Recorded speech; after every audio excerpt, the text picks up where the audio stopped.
దాన్ని పర్యవేక్షించి వాళ్ళందరికీ కూడా పర్మనెంట్గా మళ్ళా ఇటువంటి ఇబ్బంది లేకుండా చేయాలనేటువంటి ఆలోచనతో ఈ రోజున ఇక్కడికి విచ్చేయటం కూడా జరిగింది.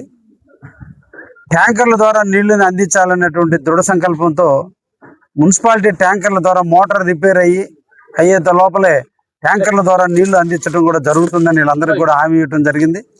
దాదాపు కొద్ది రోజుల నుంచి నీళ్లు లేక వాళ్ళు ఇబ్బందులను ఎదుర్కోవడం కూడా జరిగింది. తప్పకుండా అటువంటి సమస్య రాకుండా ఇక శాశ్వత పరిష్కారం కూడా చేస్తానని వాళ్ళందరికీ కూడా మాటిస్తూ, అదేవిధంగా ఈ కాలనీ సందర్శించినప్పుడు ఈ కాలనీలో మౌలిక సదుపాయాలు చాలా ఇబ్బందికరంగా ఉంటే ఇప్పుడే మున్సిపల్ అధికారులను కూడా ఆదేశించడం జరిగింది. ఒక సిమెంట్ రోడ్డును కూడా ఇప్పుడే వాళ్ళకి ఇస్తానని మాట ఇచ్చాను, మంజూరు చేయడం కూడా జరిగింది. ఈ కాలనీలో ఒక సిమెంట్ రోడ్డుని ఇమీడియట్లీ కూడా అతి తొందరలోనే దీన్ని ప్రారంభించడం కూడా జరగబోతుంది. అదేవిధంగా ఎలక్ట్రికల్ అధికారులను కూడా ఆదేశించాం. ఇంకా ఇక్కడ ఎలక్ట్రికల్ పోల్స్ లేక అందరూ కూడా వైర్ల మీద ఇళ్ళకే ఉన్నారు.